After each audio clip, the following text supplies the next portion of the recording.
2019 අප්‍රේල් මස 7 වෙනිදා travel like ලලාන් සංචාරයෙන් මම බඹරකන්ද දියැල්ලේ සුන්දරත්වය විඳගන්න යන අවස්ථාවයි මේ.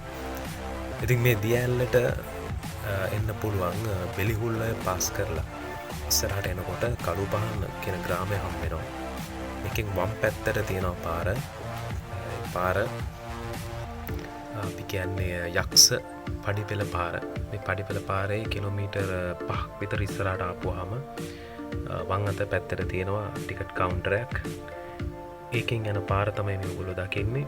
මේ තියෙන හැටින් දකින්න දියැල්ල බඹරකන්ද දියැල්ල.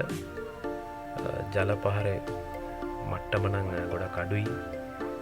මේක වැසි අඩු කාලයක් නිසා මේ පාරේ ඉස්සරහට ගියාම දියැල්ල අපිට බලා ගන්න පුළුවන්.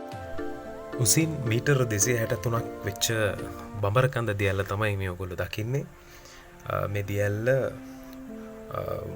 වලවේ ගඟේ අතුරු ගංගාවක් වන කුඩා ඔය කියන අතුරු ගංගාවෙන් හැදෙන ඔයෙන් හැදෙන දියැල්ලක්. එතකොට මේ දියැල්ල නිරීක්ෂණය කරන්න ඕන නම් ඕගොල්ලන්ට අර අපි ආපු පාර පයින් ගස් කැලේ මැද්දෙන් ඉස්සරහට ආපුවාම බලා ගන්න පුළුවන් මේ දියැල්ලේ පාදම කොටස. ඒ වගේම දියැල්ලේ ඉහළ කොටස බලන්න පුළුවන් ක්‍රමයකුත් තියෙනවා. ඒ යක්ෂ පඩිපෙළ පාරේ ඉදිරියට ගමන් කරපුවාම තවත් කිලෝමීටර් 3ක් පමණ ඉහළ ප්‍රදේශයේ ඉඳලා බලන්න පුළුවන් හැකියාවක් තියෙනවා. නමුත් අවදානම් සහිතයි.